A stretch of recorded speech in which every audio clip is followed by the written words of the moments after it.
Mesdames, Messieurs, bonsoir. Merci de nous prêter attention à la une de l'actualité. La semaine internationale de l'entrepreneuriat organisée sous l'égide du président de la République a été inaugurée aujourd'hui. Au programme, la présentation des différents mécanismes et des efforts déployés par les pouvoirs publics en vue d'instaurer la culture entrepreneuriale en Algérie.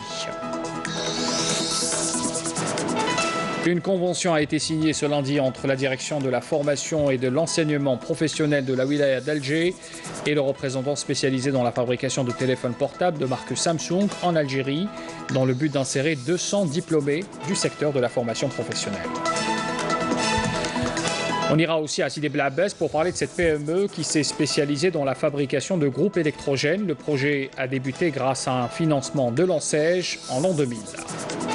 Et puis la menace aérienne non militaire et sa gestion au cœur des travaux d'un séminaire international dans le cadre de l'initiative 5+5 Défense. L'événement se déroule à Alger, la capitale.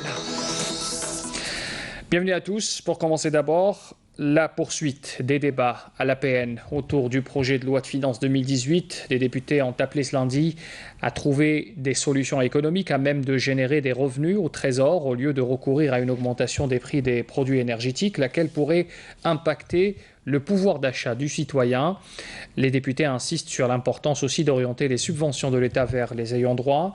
Sachez que la séance de demain sera consacrée, elle, aux interventions des présidents des groupes parlementaires et puis la réponse du ministre des Finances, Abdelrahman Raouia, aux interrogations des députés interviendra dans l'après-midi de la journée de demain, selon le programme de l'Assemblée populaire nationale.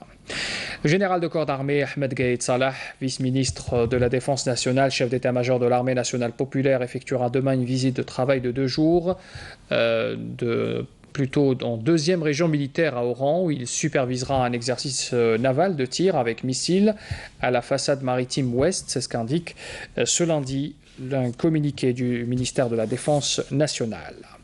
On continue de parler de l'armée avec ce séminaire dans les travaux portant sur les initiatives réglementaires de gestion des menaces aériennes non militaires.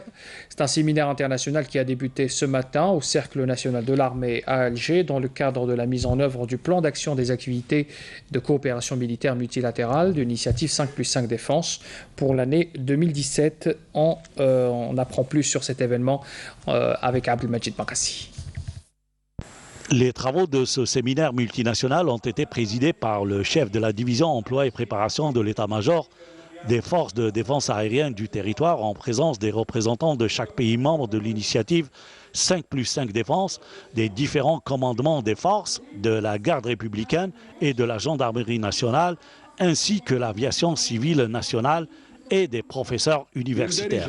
Cette rencontre entre dans le cadre de la mise en œuvre du plan d'action des activités de coopération militaire multilatérale de l'initiative 5+5 Défense pour l'année 2017, adoptée par les ministres de la Défense des pays membres, et ce, avec la coordination étroite et permanente avec les institutions nationales chargées de la gestion de l'espace aérien national, dépendant du ministère de la Défense nationale et des services civils de l'aviation civile, relevant du ministère des Travaux publics et des Transports, ainsi que les universitaires spécialisés dans le droit international et aérien.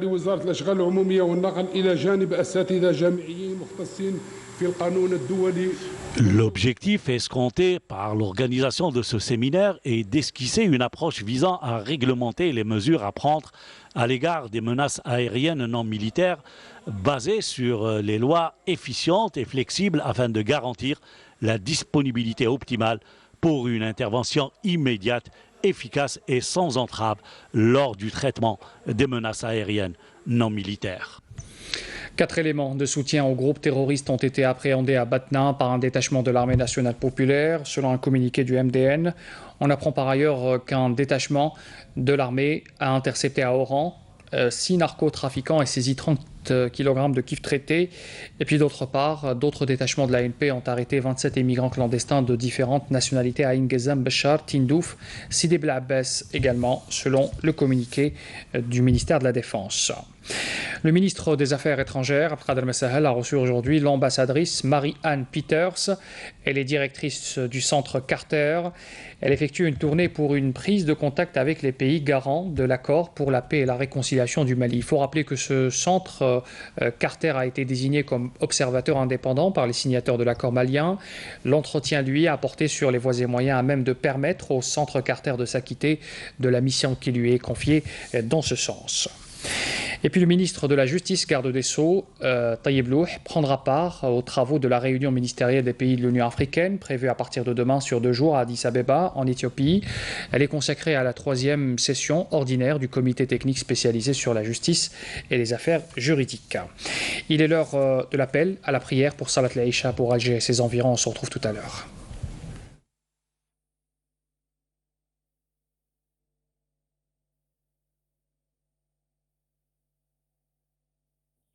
الله أكبر الله أكبر أشهد أن لا إله إلا الله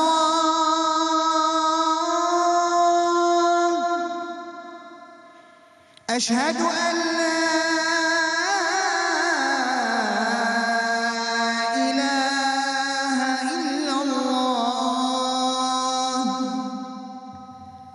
أشهد أن محمدًا رسول الله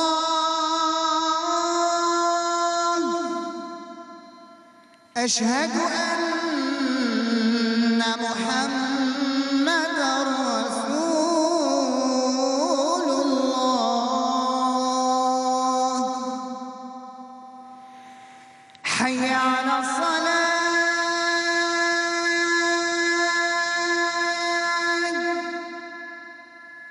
حي على الصلاة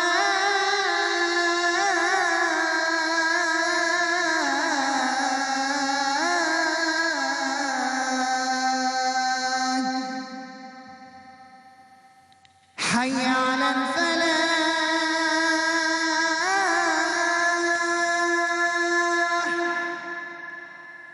حي على الفلاح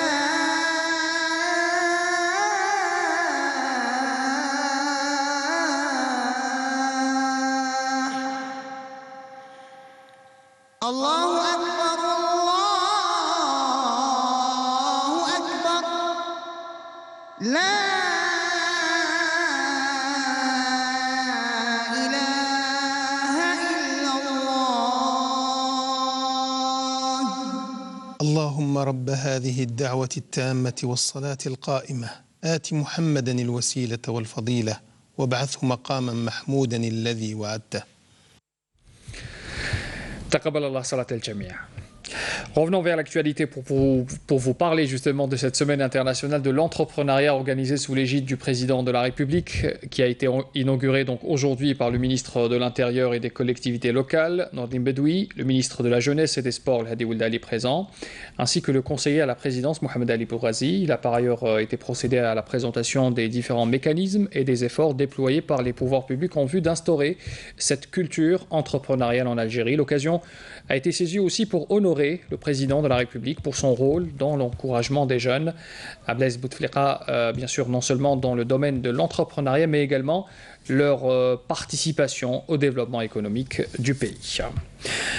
Pour parler justement de l'entrepreneuriat, allons à Béjaïa pour parler de ce salon où une dizaine de micro-entreprises à succès étaient présentes à l'ouverture donc de ce salon de l'emploi.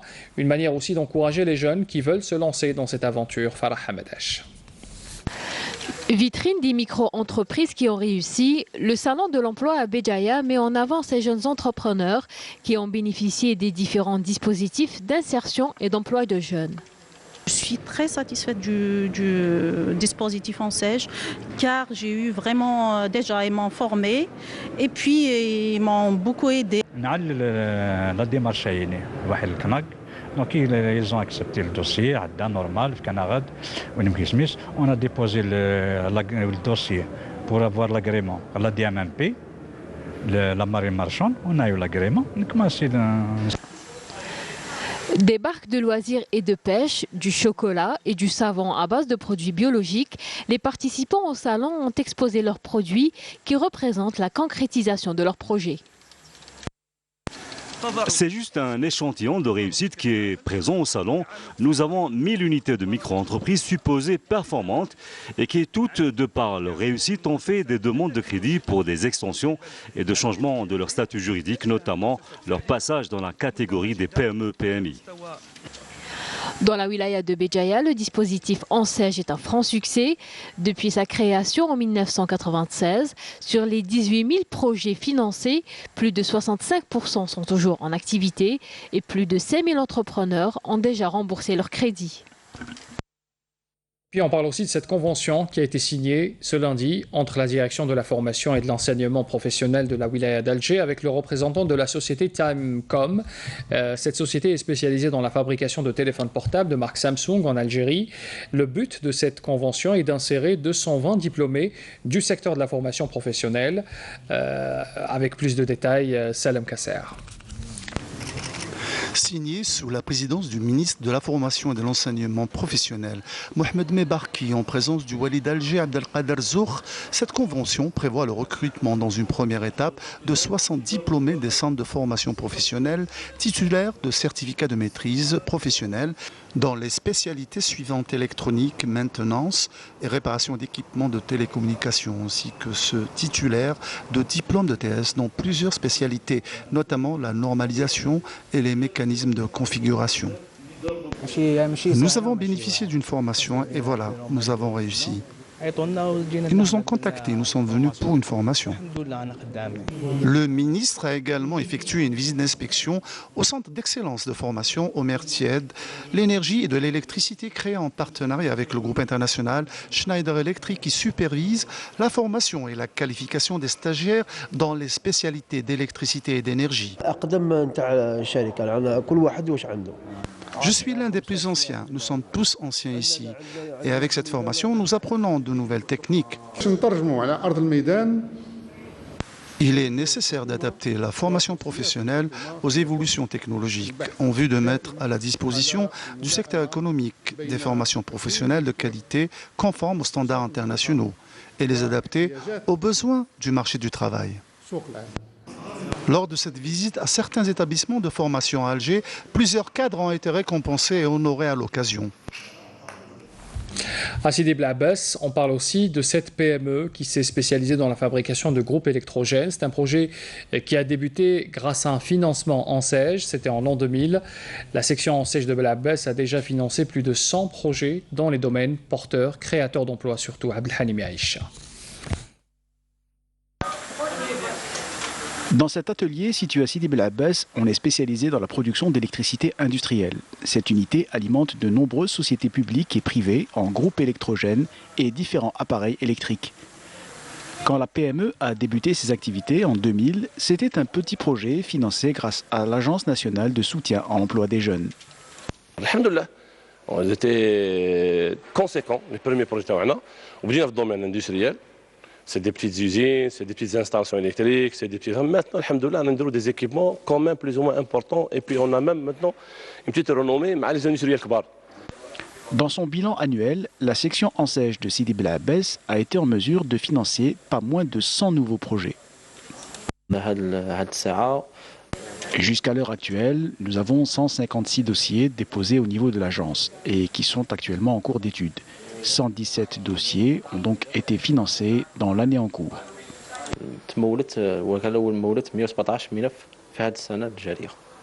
L'Enseigne poursuit donc son objectif, celui de soutenir des sociétés productives créatrices d'emplois qui répondent aux besoins et spécificités du tissu économique régional de Sidi Bel Abbès. L'Algérie et la Grande-Bretagne signent ce lundi un accord de coopération pour l'amélioration de l'enseignement de la langue anglaise et de la formation aussi des formateurs dans ce domaine. L'accord a été paraphé par la ministre de l'Éducation nationale, Nouria Benrabrit, et l'ambassadeur du Royaume-Uni, de Grande-Bretagne et d'Irlande du Nord en Algérie, Andrew Noble. Je vous propose d'écouter d'ailleurs les déclarations des deux parties à l'issue de cette signature. Cette convention, nous voulons donner un nouvel cadre pour la coopération. Nous avions une convention il y a 3 ans, en septembre 2014. Et voilà le chemin de coopération pour les prochaines 3 années. C'est un nouvel accord qui s'étale sur une durée de 3 ans. Les relations que nous avons avec la Grande-Bretagne sont profondes et concernent le domaine de l'enseignement de la langue anglaise. Aujourd'hui, nous avons élargi cet accord en lui donnant un aspect concret. Il vise à améliorer la didactique de l'enseignement de la langue anglaise, la formation des formateurs et des inspecteurs, la gouvernance, l'enseignement à distance et la recherche éducative. Puis le ministre des Affaires religieuses et des Waqf, Mohamed Aïssa, a reçu ce lundi à Alger le président du Conseil central des musulmans d'Allemagne, Ayman Mzeyek, avec lequel il a évoqué les perspectives de coopération bilatérale.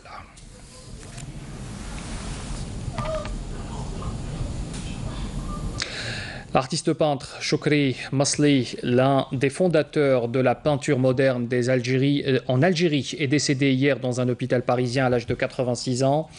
Né à Tlemcen en 1931 dans une famille d'intellectuels et de musiciens, Choukri Masli fera son cursus scolaire entre Tlemcen et Alger, à l'école des Beaux-Arts notamment, où il a été élève du grand miniaturiste Mohamed Rassim.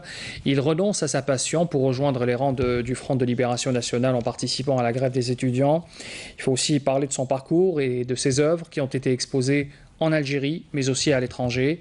Suite à sa disparition, le ministre de la Culture a adressé un message de condoléances à la famille et aux proches du défunt. Inna lillahi wa inna ilayhi raji'un.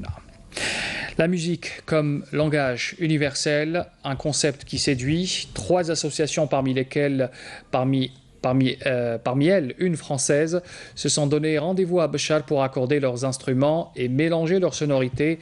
Le résultat est un brassage musical unique en son genre.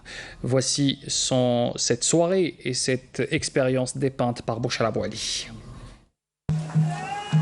C'est sous cette tente à Tarit que 3 associations culturelles se sont donné rendez-vous. Kounouz pour la préservation du patrimoine, Ahalil de Timimoun et Génération 2010 de Paris. La musique a été au cœur de cette rencontre où le chant local associé au jazz et au blues a donné naissance à des sonorités harmonieuses.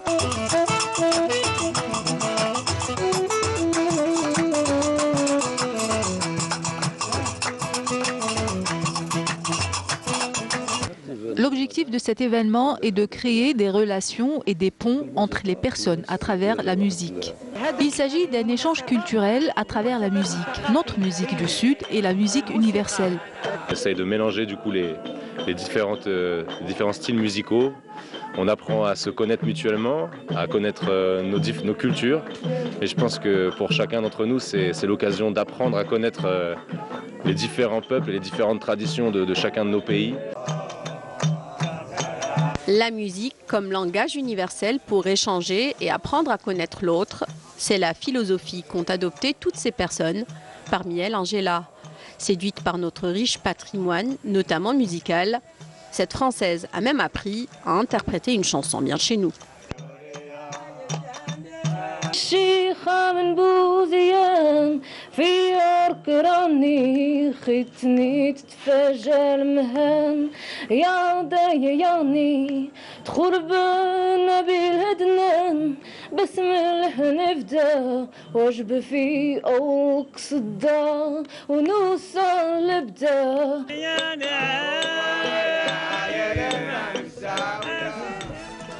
Par rappel des titres avant de vous quitter.